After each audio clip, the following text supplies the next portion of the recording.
y'all, it's Ashley Bookishroom and I am back with another video. As you can see from the title of the video, today we are here to do my mid-month wrap-up. I'm kind of shocked that we're already halfway through March. I have not read a lot this month.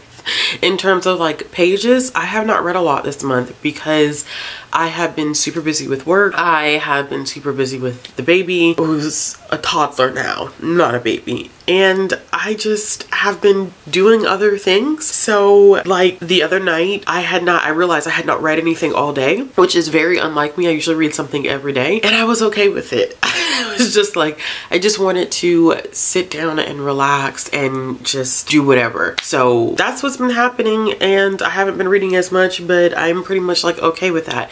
So what I'm gonna do is I'm gonna do this a little differently. Typically I end up doing everything in chronological order, but because I've read so many comics, so I've read a lot of things so far this month. I think I've read probably over 20 things this month, but I'm gonna separate the books and the comics just because the comics are so interconnected that it would be hard for me to talk about them in chronological order. I kind of did the same thing with my final February wrap up, and this is something that I've consistently seen Izzy do, so I'll make sure I link Izzy's channel up in the card symbol above. But Izzy usually separates her books and then she does her manga towards the end, and sometimes it just makes sense, especially like if you're reading things that are part of a series and then they're all interconnected, and then, you know, sometimes people just like want to hear about the books, not necessarily want to hear about the manga or the comics. So I am taking a page from Izzy and doing this, and it would just make my wrap-ups easier. Okay, so the first thing that I ended up reading in March was definitely associated with middle grade March, and that was The Curse of the Arctic Star. This is the first book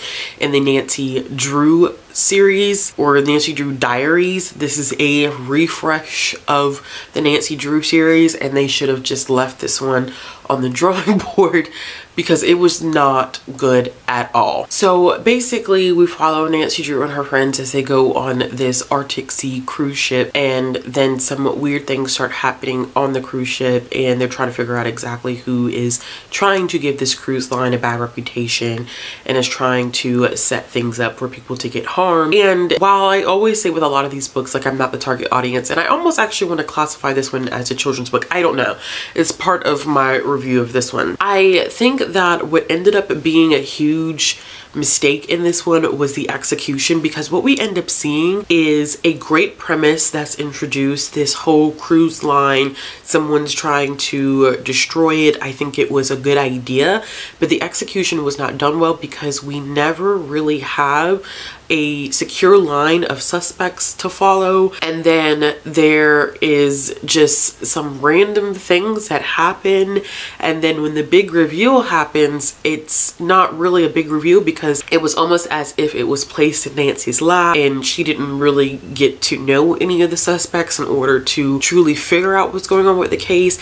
And then I don't know who this is targeted for, because some of the language and content in this steered me away from it being a children's book and more so middle grade, but Nancy Drew books are often targeted at a children's age group, so I would say anywhere from 2nd to 4th or 2nd to 5th grade.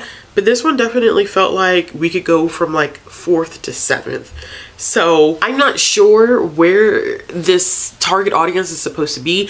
And the reason why this is such a big issue for me is because it causes issue with fluidity in the work, meaning that you'll get some aspects of the book that feel like they're aged down, and then some aspects of the book that feel like they're aged up. So the work itself as a whole doesn't necessarily feel consistent, and that's a problem for me as a reader. Even though I am reading out of what would be considered the target audience, if I was recommending this book, I really wouldn't know who to give it to because of the fact that it just read very strangely in a lot of sections. I don't know how to explain it, but I just really didn't enjoy this one, I think, as much as I was supposed to enjoy it, and I ended up giving it 2.5 stars. The next one that I ended up reading was Lupe, Wong Won't Dance by Donna Barbara Higuera, and this is a middle grade that I had actually been looking forward to reading since like last year, and I'm so glad that I actually finally got to it this year for middle grade March. And it follows a young girl by the name of Lupe Wong. She is Chinese and Mexican, and she wants to be this amazing baseball player, and she has a deal going with her uncle where she has to make all A's in order to meet her favorite baseball star, who's also Chinese and Mexican, and his name is Fu Lee Hernandez. I had to look down because I couldn't remember his name off the top of my head, but she does, and end up doing well in all of her other classes, but there's one class that's potentially not going to go well for her, and that is gym, because in order for her to pass gym this year, she has to participate in square dancing. And Lupe Wong is like, I'm not about to do this. I'm not square dancing. She literally does everything under the sun to make sure that she doesn't have to square dance. And this book definitely is about so much more than square dancing. There is a lot of conversations about racism and bullying and loss of a loved one. And I think that this book does a wonderful job, just an excellent job challenging gender roles. There's a lot of conversations about how school dances are set up and whether they really are truly accessible and enjoyable for every student that participates. So it's not so much a problem with square dancing, although what I did find interesting is that this book does delve into the history of square dancing and some of the songs that are used for square dancing. That was rather fascinating, but I think that it really does focus on that element of how we present certain activities for students to participate in when they're in school, especially when those things are graded. Now, one of the trickiest things about this book probably is the fact that Lupe Wong is not the most likable character. She is a perfectionist, and because she is such a perfectionist, she often steamrolls a lot of her friendships, and that is particularly difficult to watch in some ways, but it is a growing and learning process for her. So she does have some moments that are super cringe-worthy, but she starts to see things through the lens of her friends. She starts to notice that she can't have everything basically focus on her at all times, and sometimes she needs to be aware of things going on with others around her. It definitely is a book about a growing process, and she's young. At this point, she's only in middle school, so she's just learning about herself. She's learning about her friends, and she is going to potentially come off to some readers as self-absorbed, but I would say, like, with those instances, stick with it because it is about internal growth as well. And I ended up giving this one a 4 out of 5 stars. The next book that I ended up reading was Letters from Cuba by Ruth Bayard, and this is one that also had been on my radar since last year, and I just finally got the opportunity to actually read it. And it is about a young girl by the name of Esther who ends up moving from Poland to Cuba. Her dad is already in Cuba, and this is right before the start of the Holocaust. I believe this takes place probably around 37 and 38. I can't remember the exact dates, but Esther's father has had the opportunity to go to Cuba for safety, and he ends up bringing Ruth to Cuba to live with him, and the two of them have to essentially work together in order to get enough money to bring the rest of the family from Poland to Cuba. Now, this one is just very, very interesting, not only because of the way that it's written and the fact that all of this is being told from Esther's perspective and letters written to her sister as they try to make sure that they can safely bring their family to Cuba, because, you know, we're at the point now where it's right on the cusp of the start of the Holocaust. It's interesting because it touches on a part of history that I think is often left out, and that is the fact that there were a lot of Jewish families that were able to leave Europe right before the Holocaust started, when there was a lot of word that it was no longer safe for Jewish families to stay. And a lot of people forget that the United States actually did end up closing their borders at one time. So I was aware of that, but I don't think I actively knew where else they were able to go to stay because US borders were closed, and I didn't realize that Cuba was one of those places. So that tidbit of history for me was very, very fascinating. There are definitely some very, very heartbreaking parts of this book. I think that just seeing Esther arrive in Cuba and her realizing that, oh my gosh, there are people who just like me for me. They're not concerned that I am Jewish, and she's shocked at how kind people are. And you realize just how much kids go through, especially during traumatic experiences like that, and being othered and ostracized, and how much that affects their psyche. And you definitely see that with Esther. I love that there was a lot of cultural exchanges, so Esther becomes very immersed in Cuban culture. She is able to kind of share some of her traditions and backgrounds. There is a character that does engage in some anti-Semitic behavior, and it is challenged, but I wish that she would have delved a little bit more into it, because you start to see some things happen happen in Cuba that are in relation to the Nazi Party, and I wanted Ruth to delve just a tad bit more into that and kind of explain that a little bit and do a little bit more of a character analysis of that individual that is in the book. But I think that overall she just did an excellent job, and this is one that I really did end up enjoying. It was hard also as a parent sometimes watching how fast Esther had to grow up, meaning that she knew that she wanted to be a kid but she couldn't really afford to be a kid because she had to take on some adult-like responsibilities, especially financial responsibilities, and trying to get enough money in order to bring her family from Poland to Cuba, which it wasn't cheap. You know, those journeys weren't always guaranteed safe, and they were really running out of time because they were cutting it so close, and so many then ships were like, we're not bringing anybody else over. Cuba then went through the process of saying that too many Jewish immigrants were coming into their countries. They were considered closing their borders, so it was a lot working against her, and to be so young and to have to handle that pressure was a difficult thing for me to read as a parent. But it's a very true narrative that there are so many kids that had to go through that, and there are a lot of kids now who still go through that type of scenario. But this, of course, I think is well written. This is actually based on Ruth Bayer's familial experience. I can't remember where in her family. I feel like it was her grandmother. It's either her great-grandmother or her grandmother actually had the same experience of moving from Poland to Cuba, and she somehow was able to figure out the actual story of her family, and it inspired her to write this story, which I think is such a unique piece of history that we don't necessarily always get. But I love this historical fiction middle grade, and I ended up giving it 4 out of 5 stars. The next one that I ended up reading was another middle grade book, and it's More to the Story by Hannah Khan. This is the same author who wrote Amina's Voice, which is one of my favorite middle grade books, and this is a loose retelling and adaptation of Little Women, which I have not read Little Women, but this was really good. It focuses, of course, on 4 sisters, but we're mainly getting the perspective of Jamila. So this one kind of has 2 narratives. We get one that specifically focuses on like familial dynamics and the interconnectedness of sisterhood, and then we get another aspect of the story that specifically focuses on empathy and kindness and friendship. And Jamila reminds me a lot, not necessarily in character but in journey. Jamila and Lupe Wong both are characters that have a lot to learn about being empathetic to other people's situation and putting ambition to the side. So Jamila loves to write. She is an aspiring journalist. She writes for the school newspaper, but she has issues with some other people in the school newspaper, and something happens and she ends up publishing an article about someone that is essentially harmful. Of course, there's a lot more to it, but I don't want to go into it because of spoilers, and this is a fairly short book.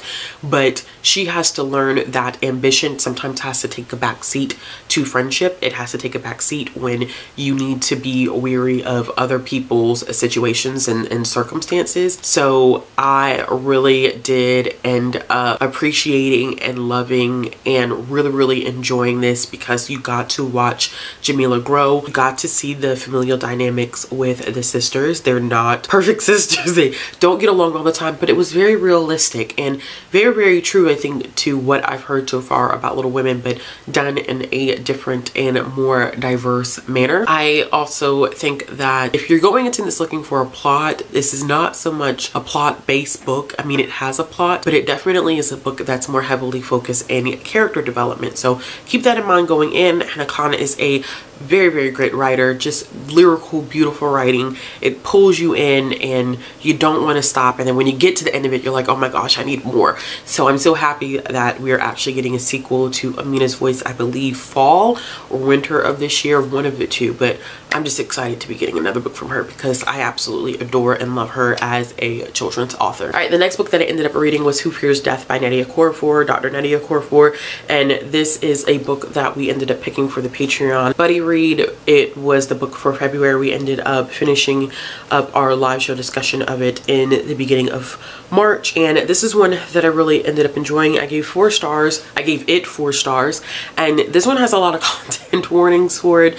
Definitely rape, sexual violence, mutilation of genitalia. There is violence, there's gore, kind of. It depends on what your level of like gore is, because it may not be really like gory for other people, but there were some elements that were like for me. But it focuses on a character by the name of Onye, who is a product of a violent conception, and she is ostracized by these two warring groups because she's a byproduct of both. And this is actually based on real life events. There are groups that will attempt to sexually assault, rape other groups to disrupt their bloodlines, and I did not know that that was what this book was based upon. And thank you and shout out to Sarah for letting me know that. So I'll make sure I actually leave the link to that article down in the description box below, because it is a good read. It gives you a basic understanding of where Dr. Okorafor was coming from in creating this book. So we end up finding out that Onye is gifted in some ways, and it's about her journey in trying to defeat this powerful force that is attempting to kill her. I have to be very careful about what I tell you because it is not necessarily in the description and I don't want to spoil it for you, but it is a journey of a character trying to find themselves and defeat that person at the end. It's the chosen one trope, but it was done very well. Like, I didn't mind it in this book at all. I think that this is well written. I think that the mysticism behind it was very fascinating. I think there's a lot of challenging of gender roles, especially when there is some special abilities that Onye is trying to learn compared to some of her male counterparts. So there's a lot of discussion around that. There is a huge discussion about friendship, and I really liked the friendship part of it and the bonding and the drama that happened between these friends when they have to make a journey together. And it's sad. A lot of it is sad. There's a lot of sacrificing and pure love that happens in this book, especially from one specific character. It's a lot of willingness to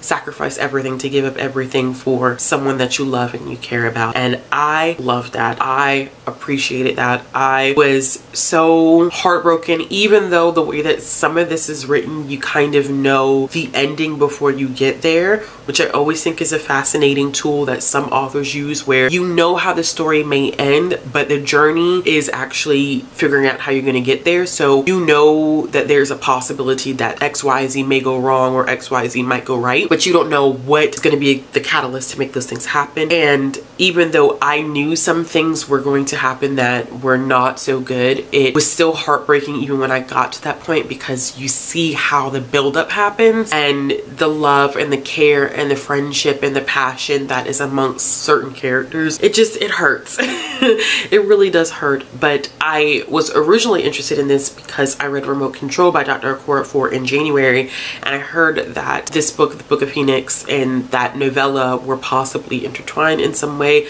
more so in the second book, which is actually a prequel to this book, than this one, because I didn't necessarily see any specific connections between this one. Overall, like I said, I think this was done well. I ended up giving it 4 stars. There was a section towards it's the third part of the book, so split into 3 different parts. The third part is very much so a journey part, like a physical journey, and it was hard. It was hard to read that part in some places because you were like, okay, can we already get to where we need to go? Like, this is taking forever, and we're just going on and on and on. And it felt like that in some sections. But I think that if you're interested in reading Dr. Okorafor's works, this is definitely one to pick up. I know that a lot of people talk about Binti. I think she's definitely more recognized within the tube community for Binti in the mainstream booktube community, because there are a lot of people within the booktube community too who read a lot of African futurism and have read everything that Dr. Okorafor has done. But if you're looking to expand what you've read by Dr. Okorafor, I definitely would recommend checking out Who Fears Death. And I think I've said this already, but I did end up giving this 4 stars. The next book that I ended up reading was A Good Kind of Trouble by Lisa Moore Ramey, and this is one that I had been looking forward to reading for a while as well. I've actually had this checked out from the library for a hot minute, and I finally was able to pick this one up. But it deals with a main character by the name of Shay, and Shay considers herself allergic to trouble. I was trying to figure out a way to to put that. But she doesn't like to get in trouble, and she doesn't like to stir up trouble. But her sister, Hannah, is the complete opposite. And I believe her sister's name is Hannah. Yeah, Hannah is the complete opposite. Hannah is a huge advocate for anything that she believes in at this time. In the background of this book, there is an incident that happened with an unarmed black man who gets shot, and the case is, I think, going to trial. And there's this discussion, of course, about how it's not going to follow through. Like, no one is going to be held responsible for anything that happened. So her sister is very, very involved in activism and the Black Lives Matter movement, whereas Shay's like, I just don't want to. So one of the things that I've kept seeing, and I'm going to stop doing this, and I wrote this in my review too, is I'm going to stop reading other people's reviews of books, because I think sometimes I get a little aggravated because people keep comparing anything that deals with the Black experience to The Hate U Give, and it's really, really frustrating because it's not the only Black experience, it's not the only Black perspective of certain things.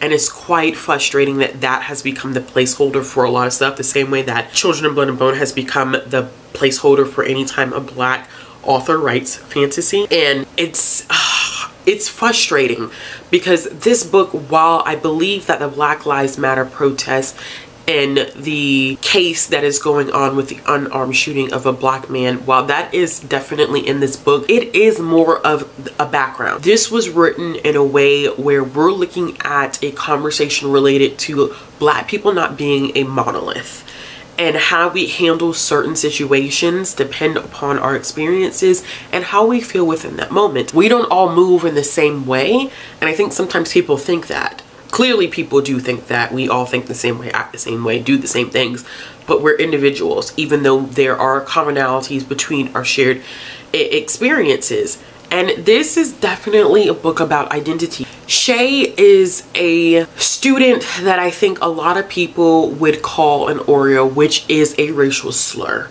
towards a Black person who we would say is Black on the outside, white on the inside. And it's never explicitly stated on page. It's never said. But Shay gets questioned a lot about why she doesn't have any Black friends, why she doesn't talk to Black people, or she doesn't have a certain Black experience, or whatever the case may be.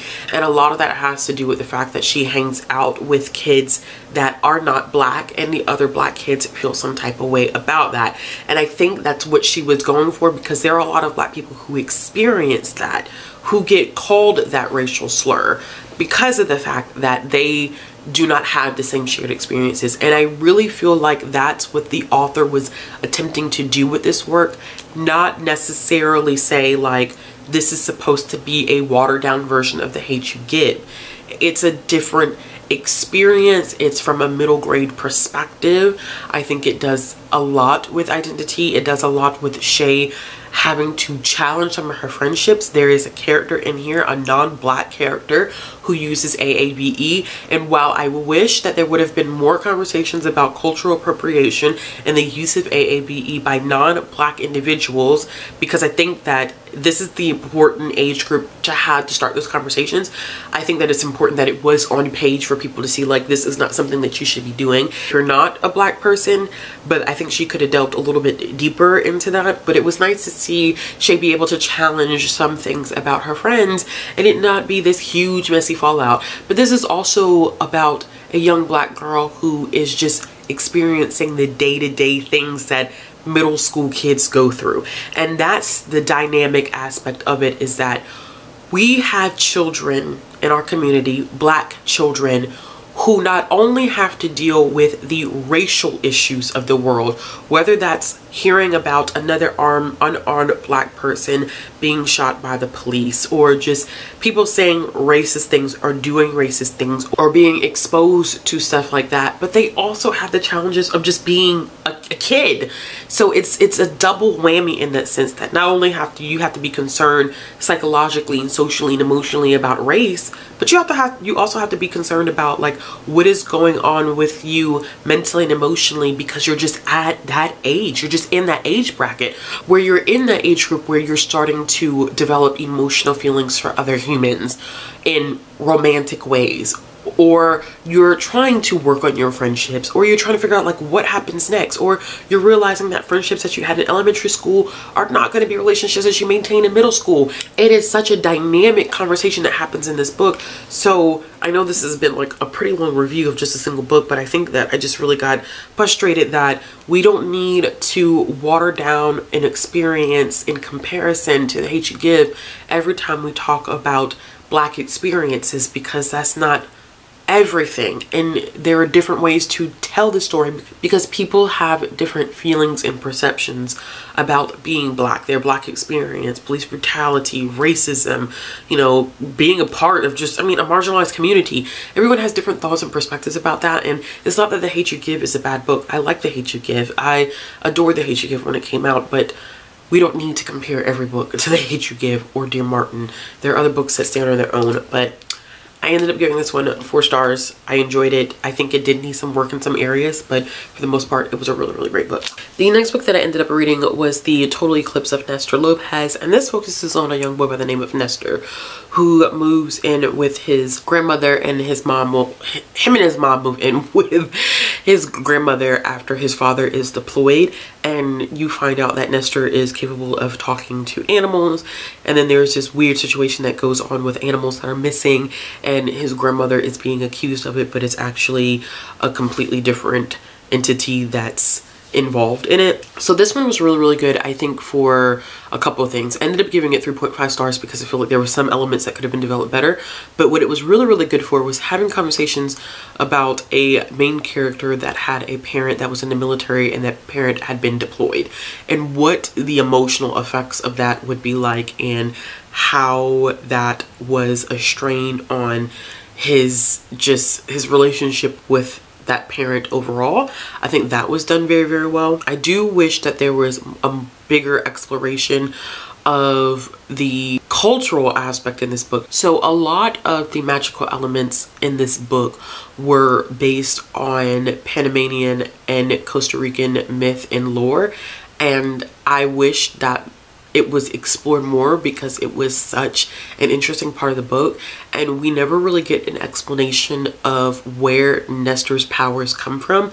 We just know that he has them, and there may be some familial ties to them, but outside of that, like, we don't really know much of anything about that background, and I wish that there would have been a bigger exploration. But like I said, this book did have really great explorations of relationship between a parent and a child when that parent had been deployed. There was great exploration of friendship. I love the cultural myth and lore that was tied into the book. I just really, really wanted more because I wasn't familiar with it, and it was just really, really exciting to read about. So I was like, oh man, I wish this was more. But this is also a fairly short book, so I think that maybe we just needed a longer book. This one actually, I believe, was nominated for the Pura Belpra 2021 award, so that's pretty cool. Like I said, I ended up giving this one 3.5 stars. Okay, so now time for the comics.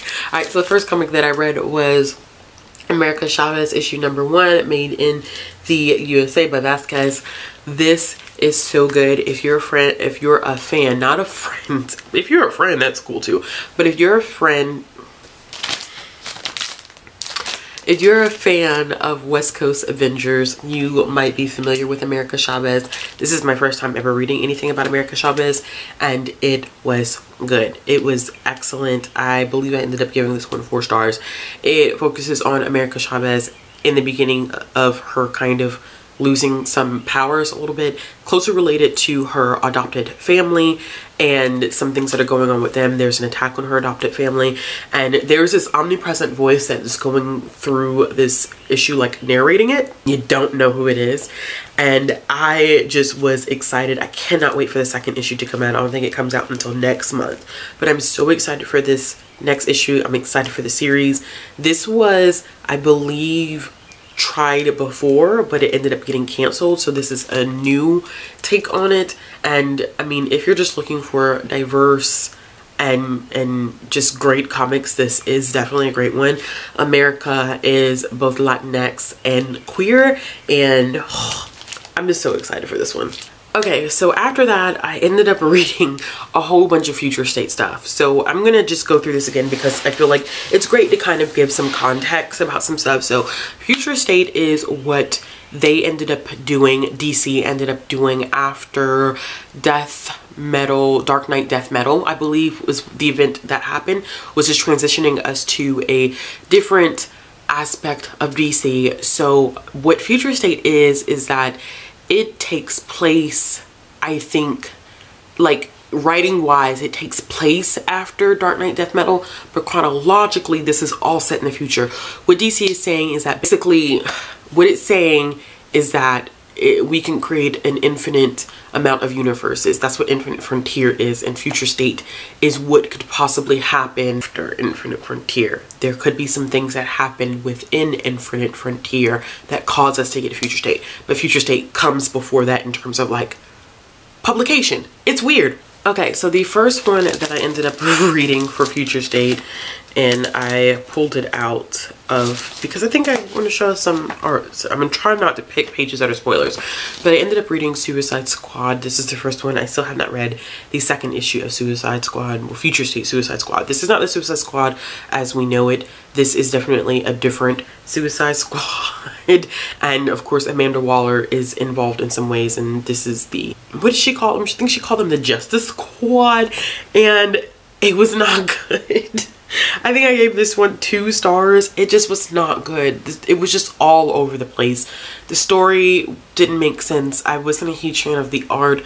I feel like we were kind of dumped into a situation without much explanation, and it just wasn't that great. I did like the Black Adam story that was in the back, but for this, for Suicide Squad, what I was anticipating, and for the price of this book, which was $6, I was not a happy camper with that one. And then I ended up reading Harley Quinn, issue number 2, Future State, issue number 2 of Harley Quinn, and it was good. I'm glad that the story wrapped up the way it did. As I said with the first issue, I love this because I think that we were getting the opportunity to see a different version of Harley Quinn. She's often like characterized as this kind of goofy, stupid person that fell in love with the Joker, and we forget that she's a psychologist or psychiatrist, can't remember which one, and she's super intelligent, and she plays the mess out of everybody in the second issue. Don't want to tell you much about it, but I can tell you that she does play everybody, and it was so fun and so engaging to watch that happen. I absolutely loved it. Gave that one 4 stars. And then right after that, I picked up the Justice League, or Future State Justice League. I haven't read the second issue yet, but this one was really good because we're dealing with completely different Justice League members, and we're looking at like Yara as Wonder Woman. We're looking at Green Lantern. I can't remember her name off the top of my head, and I don't know why, but we're looking at the Green Lantern that M.K. Jemisin had written. We're looking at a different Superman. I believe that John is Superman in this one. John, which would be Clark Kent's son, I believe that he is Superman. So we're looking at a different generation of the Justice League, and they're not as tight-knit as their predecessors. They kind of keep their distance from each other because of the fact that they had some serious issues, and we don't know what exactly could have happened, but we do know that something has gone wrong and that they no longer exist, and somebody is trying to screw them over and capture them and do some horrible things to them. But it was absolutely marvelous. Like, I loved it. I loved it. I love Justice League. They're one of my favorite teams.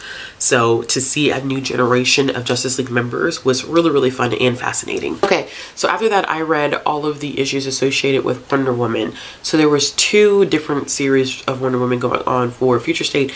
There was Sensational Wonder Woman issue number 1 and 2, which I read both of those. Those were done by Becky Cloonan.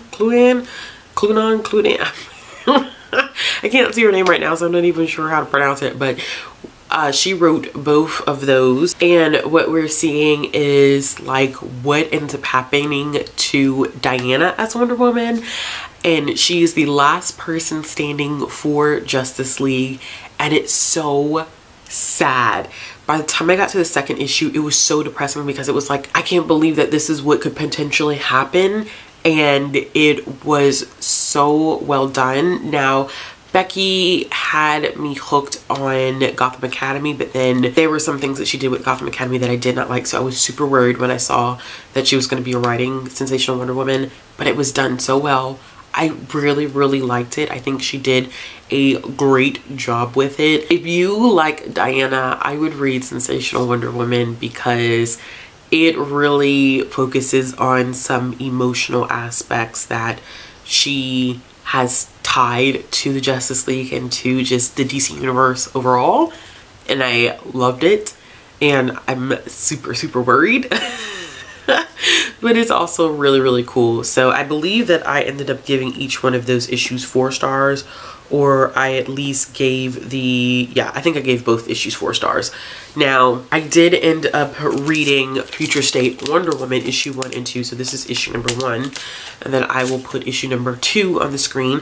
And this is a new Wonder Woman. So we're looking at Yara Flor, who is Brazilian, as the new Wonder Woman, and she is feisty. So the first issue of this, I did not enjoy as much because of the fact that it heavily focused on basically some random happening a little bit with Yara, and it didn't really make sense. You kind of felt like you were dumped in the story, but I think I was just enjoying Yara as a character, so I gave that one 3.5 stars. But the second one is where I think Yara really did shine, and we get this great perspective of Yara and how she develops and how she's going to end up growing to be this version of Wonder Woman, and you know how she has to mature and her expectations and ideas of what being in this position means. I think it was definitely great. And I actually forgot to mention, with the Sensational Wonder Woman, we also got additional stories. So we got stories about Nubia, and if you did not know, Nubia is Diana's twin sister. I did not know that they were actually having L.L. McKinney do the Nubia stories for Future State. I knew that she was doing the YA adaptation of Nubia, but I had no idea that they were actually having her write those second stories for this Wonder Woman story. And I think that her first one, the first story that she did in the first issue, was okay, but I think she did a better job in the second one. And it's a kind of joke between people who are comic book readers when they have like YA individuals like come in, or just writers in general who've never really done comics come in and they start writing comics, that they excessively write, which is fine. Like, I'm a reader, so in comic book readers are readers, but it's always interesting because you can kind of tell because the dialogue is just so excessive. And it can feel that way when you're reading a comic, and it's fascinating because like I could read a book, like a regular old book, and be like, okay, you know, it's fine, 300, 400 pages. I could read a comic, and if it's too much dialogue, I can tell instantaneously that it's too much dialogue, and I'm like, okay, can we like keep moving here? Like, this is too much. I think because you're so fascinated by the art as well, you don't want to get too bogged down in the actual text that's included on each page. It does become overwhelming, but I think she did an okay job. So definitely, if you're interested in checking out the Wonder Woman books, Immortal Wonder Woman does have that additional Nubia story, and then of course like Future State Wonder Woman just specifically focuses on Yara Flor. I also read House of L. This is a one-shot, a Future State one-shot that focuses on individuals that are related to Clark Kent, and the art in this one is good. The story, not so much. They could afford it to be longer. I don't want to say super longer, but it could afford it to be much longer. The artwork in it though is really pretty, and I thought that the close-ups, even of the faces, were done very well, and it all revolves around Clark Kent's descendants, but you're introduced to so many characters at one time. I mean, it's a lot. These are characters I think that a lot of people haven't seen before, and I'm not a huge Superman fan, so I don't follow his storyline as intensely as other characters, but I think that it was just too much, and it could afford it to be longer. The storyline could have been done cleaner. I feel like too much was being smashed into one issue, and it basically is things are completely going wrong, and you're seeing all of his descendants kind of work together to defeat this entity, which I won't go into specifics about, but it it's too much. It was too much at one time. And while it was cool because they're all talking about Clark Kent and, you know, trying to really say like, was Clark Kent even real? Like that type of scenario, like it's cool, like that's amazing, but too much for one issue. Artwork though, chef's kiss, so beautiful. I also gave 3 stars to Future State, Superman, and Wonder Woman. And I don't even know, I think this may have another issue. I probably won't end up picking it up. I gave this one 3 stars, and the reason why I gave this one 3 stars is because Yara is the is Wonder Woman in this. I don't know if I said Superman and Superwoman, but this is Superman, Wonder Woman, and Yara Flor is Wonder Woman in this one, and John, who's Clark Kent's son, is Superman. And Yara was great because I think we got to delve a little bit into Brazilian mythology and how that is going to impact like maybe her storyline a little bit, because we're so used to seeing like Greek mythology when it comes to Diana, and this one definitely gives us a different and more diverse taste. But my gosh, like Superman's storyline was just like, it was awful. He was so obsessed with time, and I checked other reviews because I thought it was just me.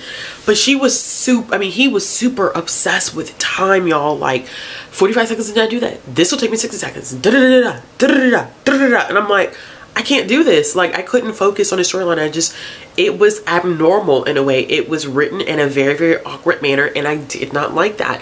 And like I said, the only reason why I ended up enjoying this issue was because I got Yara's storyline in this as well. I thought that the art was okay. I mean, I usually like, unless I'm like really, really opposed to art, I usually do enjoy it as a rule of thumb. But the art in this one was pretty good, but I'm telling you, if Yara wasn't in this, I would have given it 2 stars probably. I also read the 2nd issue of Future State Aquaman. This definitely is more of a look at Aquawoman, who I believe is the daughter of Mira, and I forget Aquaman's real name, and that's so sad. But this is the next generation of Aquaman, and this definitely focuses more on her, which I absolutely loved. I think that these two are a good team up. They have such a good relationship, and they seem to be just so good together. And I really, really like the artwork in this one as well. Trying to find a page. So this is actually done by a black writer, and Aquaman is black, just in case, you know, we love to see it.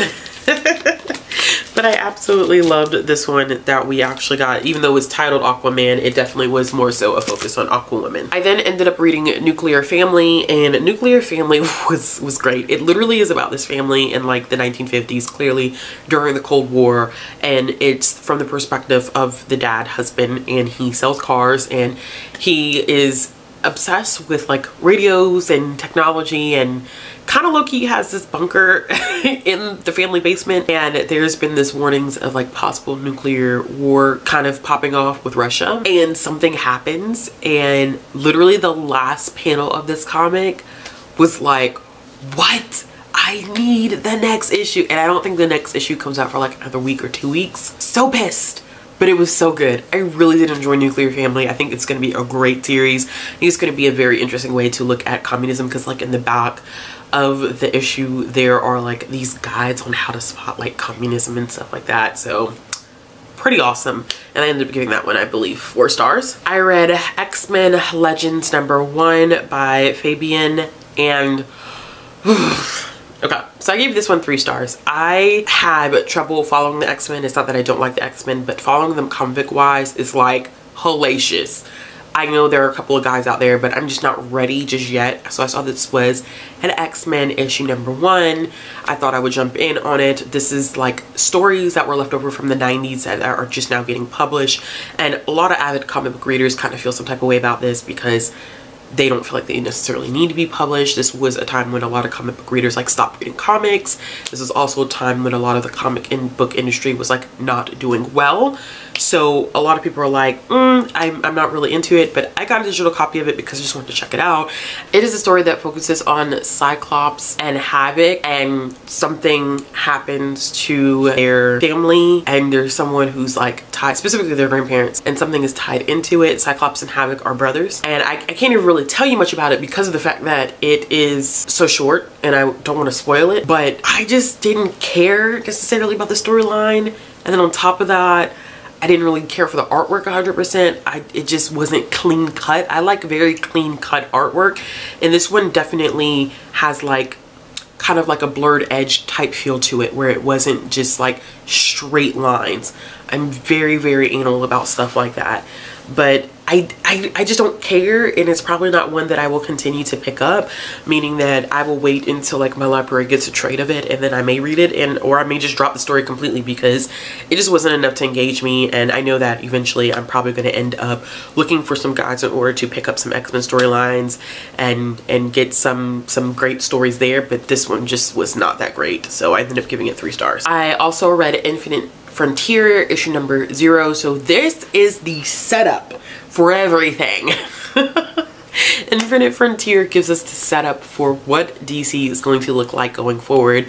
This is not a reboot necessarily. This is DC saying that they have infinite possibilities with infinite universes, and we have, I believe that his name is Spectre, and Wonder Woman is kind of told with their narrative, like their perspective. It's them going to the different worlds and meeting the characters that we met in Future State. So the reason why this was so cool for me to read personally, and it makes me really, really excited for what DC is going to be doing with Infinite Frontier. I need to catch up because my reading load has been definitely on the back seat for reading my issues that I need to read in order to make sure I'm keeping up with this stuff.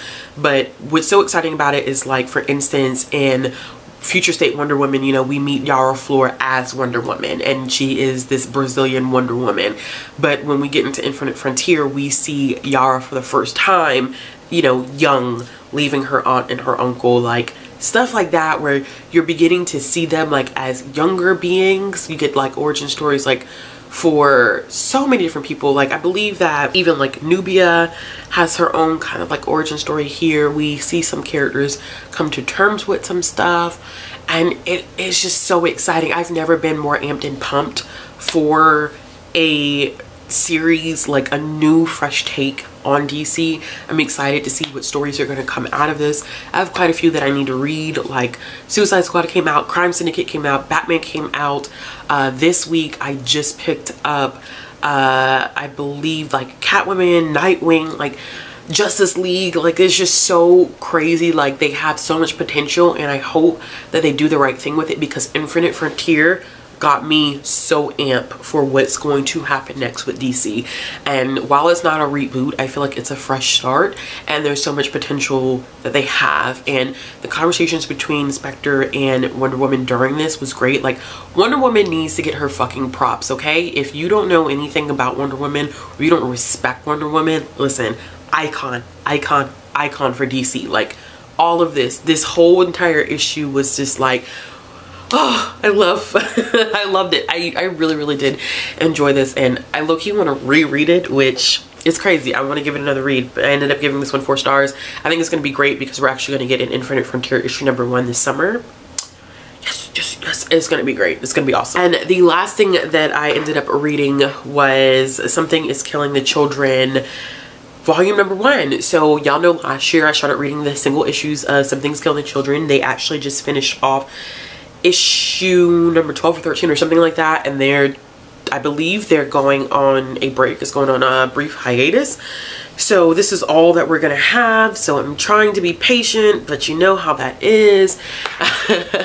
And it is a story about this town where these kids are in the Dinga. They're going missing and they're dead and they don't know what it is, and it starts from the perspective of a young boy whose friends end up spending the night with him, and then they end up getting killed, and he sees it and he's trying to deny what he saw.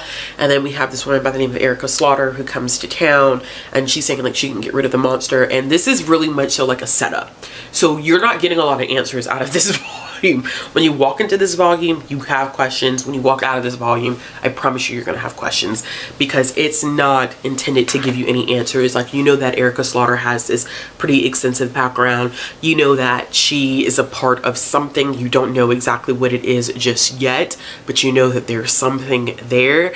You know that these creatures are strange, and there's something particularly weird about the creature that they're confronting. So I'm gonna give you a piece of advice. If you read volume 1 of Something is Killing the Children, make sure you have volume 2 on hand, and volume 3 I think should be coming out soon, but if not, I would say start reading the single issues, because it's a freaking good story. All right, y'all, so that is it. That is my mid-month wrap-up. Clearly I read a lot of comics so far this month. I'm taking it easy. I'm just enjoying what I'm reading. I'm just being in the moment, and I'm absolutely loving that. Let me know what you read so far this month, what has been your favorite. If you like this video, give it a thumbs up. If you want to see more content from me, click the subscribe button. If you're looking for ways to support the channel, links are down below in the description box. If you're looking for ways to follow me on social media, those links will be down in the description box as well, and I'll be back with another video soon.